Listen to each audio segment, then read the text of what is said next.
Hello and welcome back, ladies and gentlemen, to another Historical Humans Reacts. And today we are going to be looking at the Green Revolution.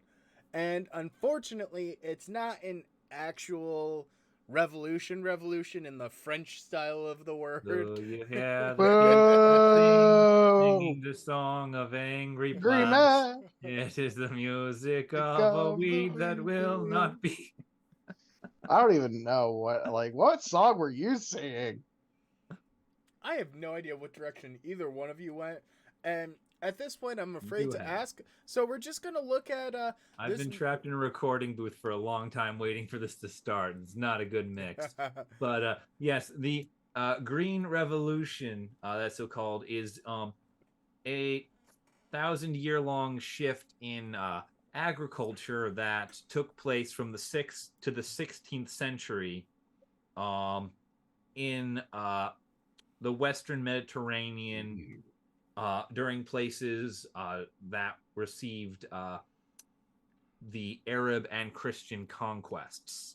So basically, this is sort of the territory that the Arabs and Christians are fighting to control. So Northern Africa and Iberia, with a couple of Mediterranean islands thrown into the mix. So Reconquista? ironically, just Yeah. like Caesarea, the last reacts we did, we talked Yeah. about a sand dune farm that was in that same region, not too Yeah. far from here.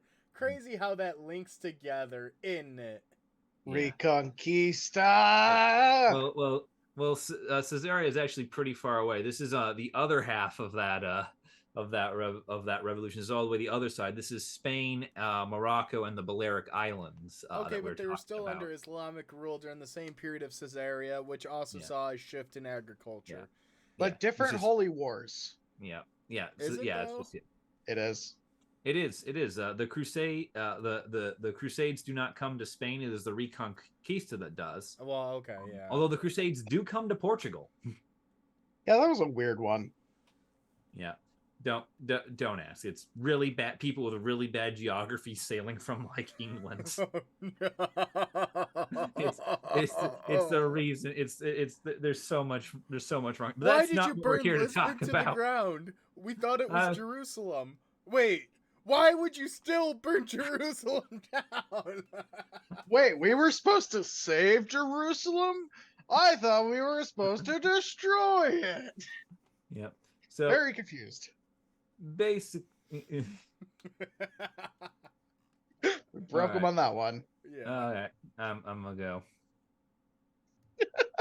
So basically what this is because of the push and pull between Christian and Muslim cultures meant that these territories were getting innovations in things like irrigation and land management from both sides. So you might have advanced irrigation techniques from the typically desert, dwelling Islamic states, then mingle in with new forms of feudalistic land development from the Europeans, combining to actually take the best of both systems and create a very prosperous form of agriculture. As the two religions try to murder each other, they end up actually building something that they could have got by working together. Actually, Wait. it's really interesting in Iberia because so while you have like the Crusades being all murdery on the other side of the Mediterranean, Iberia was going actually had a lot of tolerance for the different Abrahamic religions there. Yeah. It was really kind of interesting. Yeah, Iberia and Sicily, the Muslim-controlled portions of it, were very openly tolerant of religion. Um, the Christian part's not so much. Even in some places, like it was just normal to see Muslims, Jews, and Christians all in the same area living You mean there could be normal peace and lives. harmony when all four nations live in harmony? Well, that's three. Who's the fourth? A new challenger approaches. The Fire Nation has attacked. Oh no, they Anyway, burned Jerusalem to the ground. Not again. yeah. Anyway, the current research that's being done is a climate change research, that is being conducted in the Western Mediterranean, sort of to establish the changes in climates over this period. Because I believe the article talks a little bit about how, with you know climates currently rising as they are now, they also rose a bit during this 1,000-year period.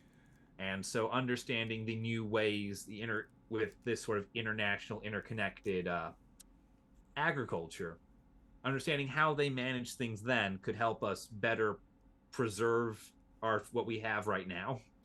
Well, It's one of those times when archaeology applies to the future. so this is something that I kind of hold near and dear to me because before I got into tribal relations more than anything, that was one of the things that I wanted to study a lot was climatic change through actually the same research methodology that they used here where they looked in soils, bones, artifacts, and actually micro samples of plant life in the soils. What you can actually do is called palynology, where you look at the pollen that is present in seeds, and you can actually tell what plants were being grown during this area. You just have to make sure you get a soil sample that is accurate to that date and there wasn't any like turbation that disturbed the soils. But you can look at the seeds and the plants and you can know exactly what they're doing.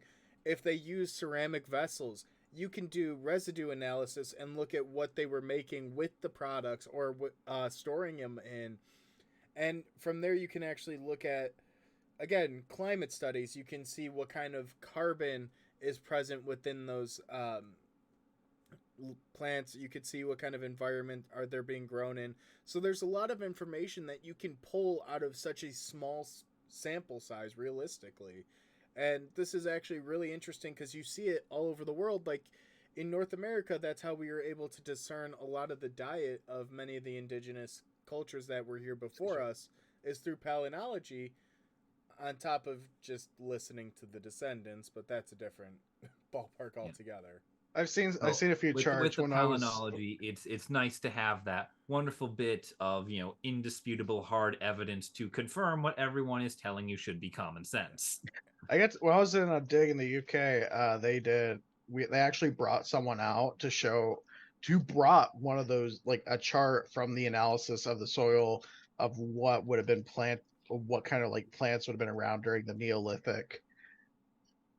See, I in a past career of mine, it was one of the tasks that I had to do to actually sort and sift through the flotation samples.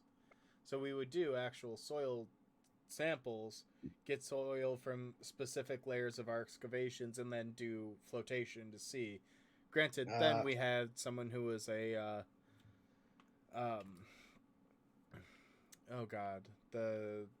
was a palynologist with their specialty. There's a specific word for it, but it's escaping me at the moment. Yeah. Paleobotanist? Yeah, paleobotanist. Thank you, Aaron. I'm so glad you actually knew what I was going for. I was like, old plants paleobotanist. Oh, that pesky Latin. I miss. That's Greek, isn't it? Paleo. I miss. You know what I really miss right now? The sifters. Yeah. Shaking the. It's very therapeutic, but yeah. So they did a lot of studies, and they're seeing that. And then the one other thing that I wanted to highlight from this article that I just thought was very impressive. One is the slew of researchers that are here. So, group of scientists from the University of Reading, Barcelona, Granada, York, University College London, which is ironically a school I wanted to go to, Basel, Valencia, Murcia, INSAP, and they received and they received a 10 million euro grant from the European Research Council, which, if you're not familiar, to get research grants is very, very difficult, and to get research grants more than maybe 10 grand is even like next level. So a $10 million grant, that is a strong investment into this research, and it's more than likely going to produce some ground shaking results for that kind of money. Somebody got some brand new equipment, I can tell you that. Yeah, they got brand new sifters, they got brand new lab equipment. Yeah. Unfortunately, These there's about 10 people ain't- universities involved in this, so you know they're all gonna have to put all the equipment in a cornucopia, stand on little explosive devices, and then fight to the death. Yeah. These people ain't staying in tents. These people, they got nice lodging, I bet. Well, don't forget the university adds their tax. The Uh, academic tax. And I think that's a good point to wrap this up, don't you? Yeah. Where we You have guys to enjoyed spiral into watching? the depression of academic funding. Drop a like down below. Leave a comment letting us know how much you hate academic funding. And we'll see you in the next video.